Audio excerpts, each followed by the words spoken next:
వడ్డించేవాడు మనవాడైతే ఆఖరి వరుసలో కూర్చున్నా అన్నీ అందుతాయనేది తెలుగునాట పాపులర్ సామెత. ప్రభుత్వ ఉద్యోగుల బదిలీల విషయంలో ఈ సామెత ఎప్పుడూ అక్షర సత్యమే. పాలకుల అండ ఉన్న ప్రభుత్వ ఉద్యోగులకు బదిలీల్లో ఎప్పుడూ అగ్రతాంబూలం దక్కుతూనే ఉంటుంది. ఏ పార్టీ అధికారంలో ఉన్నా ఇది తప్పని తంతే. తమకు నచ్చిన వారికి నచ్చిన ప్రదేశంలో పోస్టింగ్ తెప్పించుకోవడం సహజంగా ప్రజాప్రతినిధులు చేసేదే. జిల్లా స్థాయి అధికారి నుంచి కింది స్థాయి సిబ్బంది వరకు జిల్లాల్లో జరిగే ఈ బదిలీలు ఒక్కోసారి రాజకీయ వివాదాలకు కేంద్ర బిందువులుగా మారతాయి. ఉత్తరాంధ్రలో తాజాగా జరిగిన బదిలీల వ్యవహారం మంత్రుల మధ్య చిచ్చును రేపింది.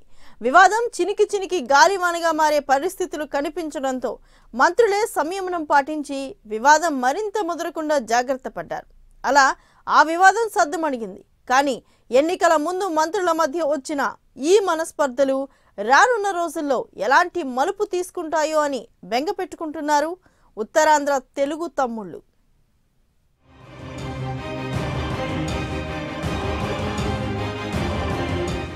ఉత్తరాంధ్రలో హాట్ టాపిక్ గా మారిన బదిలీలు.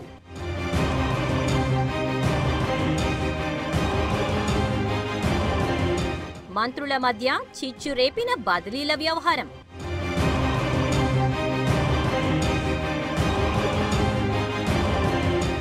సర్వశిక్ష అభియాన్లో బదిలీల చిచ్చు ముగ్గురు ఉత్తరాంధ్ర మంత్రుల మధ్య మనస్పర్ధలకు దారితీసింది. తాము సిఫార్సు చేసిన వారిని కాదని వేరొకరిని నియమించటంతో మంత్రి గంటా మీద ఇద్దరు మంత్రులు కళా వెంకట్రావు, సుజయ కృష్ణ రంగారావు గుస్సా అయ్యారు. మరో మంత్రి అచ్చెన్నాయుడు సైతం ఈ బదిలీల వ్యవహారంలో తీవ్ర అసంతృప్తి వ్యక్తం చేశారు. ఫలితంగా బదిలీల వ్యవహారం ఇప్పుడు ఉత్తరాంధ్రలో హాట్ టాపిక్ గా మారింది.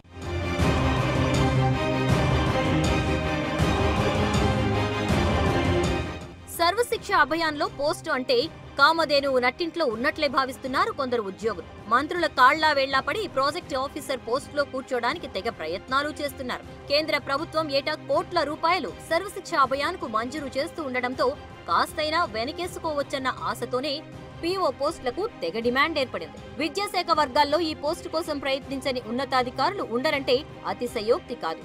చాలా మంది డెప్యుటేషన్ పై వెళ్లడానికి 40 లక్షలకు పైగా ఖర్చు చేయడానికి కూడా వెనకాడట్లేదట.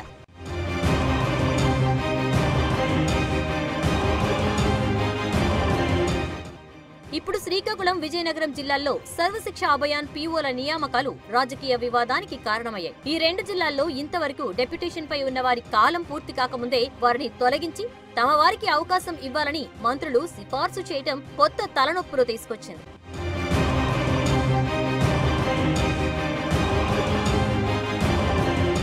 మంత్రుల సిఫార్సులకు తగ్గట్టుగా విజయనగరం పీఓ శ్రీనివాస్ డెప్యుటేషన్ పై నియమితులయ్యారు. అయితే పోలీస్ శాఖలో డీఎస్పీగా పనిచేస్తున్న ఒక వ్యక్తిని పీఓగా నియమించాలని మంత్రులు కళా వెంకట్రావు, సుజయ కృష్ణ రంగారావు సిఫార్సు చేశారని తెలుస్తోంది. వీరిద్దరి సూచన మేరకు మంత్రి గంటా జీవో జారీ చేశారు. విజయనగరం పీఓగా కృష్ణమూర్తి నాయుడును నియమించారు. అక్కడ ఉన్న శ్రీనివాస్ను శ్రీకాకుళంకు బదిలీ చేశారు. శ్రీకాకుళంలో పనిచేస్తున్న త్రినాథరావును మాతృ సంస్థ పంచాయతీరాజ్కు బదిలీ చేస్తూ ఉత్తర్వులు జారీ అయ్యాయి.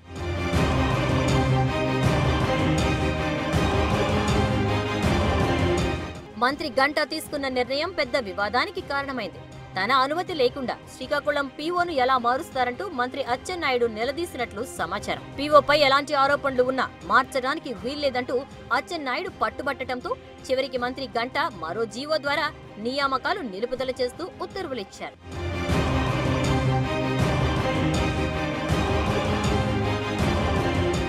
నిజానికి ఇది చాలా చిన్న విషయమే. కమ్యూనికేషన్ గ్యాప్ తోనే ఈ సమస్య వచ్చింది. అయితే మంత్రులు తమ మాట నెగ్గాలి అన్న పంతానికి పోవటంతో బదిలీల వ్యవహారం వివాదంగా మారింది. ఎన్నికలు దగ్గర పడుతున్న వేళ ముగ్గురు మంత్రుల మధ్య మొదలైన ఈ వార్ ఏ తీరానికి చేరుతుందో చూడాలి.